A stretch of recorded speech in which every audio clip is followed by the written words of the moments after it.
कैसे शरीफ साहब, पहले तो आपको बहुत बहुत मुबारकबाद। प्रिया मुबारकबाद आपने पूछा नहीं, किस बात की मुबारकबाद?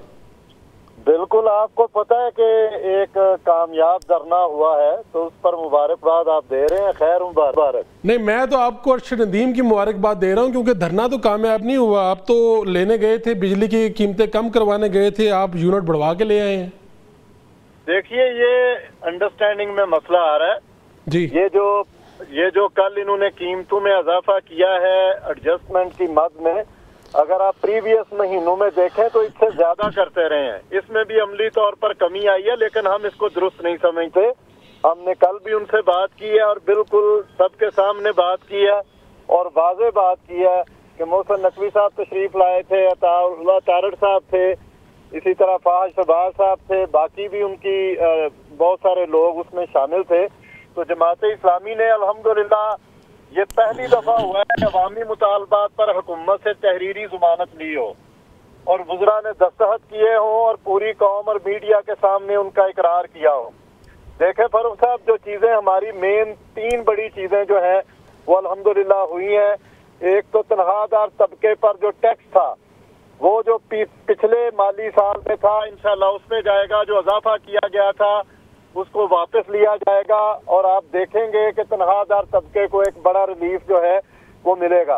इसी तरह बिजली के बिलों में इंशाल्लाह आप कमी देखेंगे, ये 30 से 45 दिन के अंदर आप महसूस करेंगे और उसके बाद फिर इंशाल्लाह हम दोबारा आपके शो में उस पर बात कर सकेंगे कि ये धरने के क्या फायद हुए हैं और धरने में कितने मुतालबात जमात इस्लामी ने जो अवामी थे वो मनवाए हैं। इसी तरह IPPs 1994 से जो IPPs का सिलसिला बना था, कभी उस पर नजरसानी की बात ना हो सकी, किसी ने नहीं माना, लेकिन इस दफा माना गया कि IPPs पर नजरसानी की जाएगी और जो खत्म होने वाले हैं उनको खत्म किया जाएगा मुआहदात को, और कुछ मुआहदात जो है उनको रीशेड्यूल किया जाएगा।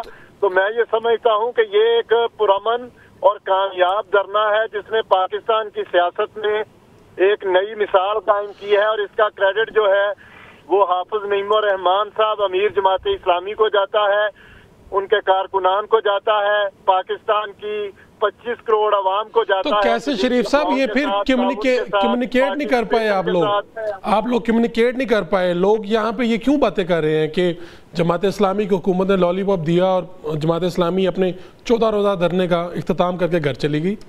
देखें फारूक शहबाज साहब, जमात इस्लामी अल्हम्दुलिल्लाह बहुत सोच समझ के काम करती है। ना तो तारीख में जमात इस्लामी को कभी लॉलीपॉप मिला और उस पर वो मुतमिन हुई, और ना आइंदा इंशाल्लाह ताला मिलेगा, और ना ही इस धरने में लॉलीपॉप पे जा रही है।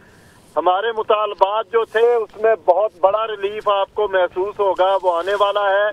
और हमने रिटर्न चीजें जो हैं वो की हैं और उस पर दस्तखत मौजूद है। और उसके साथ साथ अमीर जमात इस्लामी हाफिज नईमुर रहमान साहब ने वाज़ेह कहा कि ये धरना जो है ये हम मुअख्खर कर रहे हैं, खत्म नहीं कर रहे, और पूरा एक शेड्यूल मौजूद है। जिस तरह आज जो है वो तशक्कर का जलसा है, इसी तरह 11 तारीख को लाहौर में बहुत बड़ा जलसा है, 12 को पेशावर में जलसा है, 16 को मुल्तान में जलसा है। उसके साथ उन्होंने हक आम को तहरीक में मजीद तेजी लाने का जो है वो, तो आप कह रहे हैं कि अगर हुकूमत पीछे हटेगी, ये मुतालबा जो तहरीरी तौर पे आपके साथ मुआहदा हुआ अगर ये नहीं करती तो आप लोग दोबारा धरने के लिए आएंगे?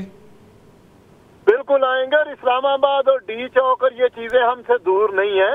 और अल्लाह ताला के फजलो करम से जिस पुरअमन तरीके से ये धरना हुआ है, लोगों ने मिसाल कायम की है, आपका मुल्क जो है वो तमाशा बनने से बच गया है, फसाद होने से बच गया है, जलाओ गिराओ और अमलाक को नुकसान होने से बच गया है।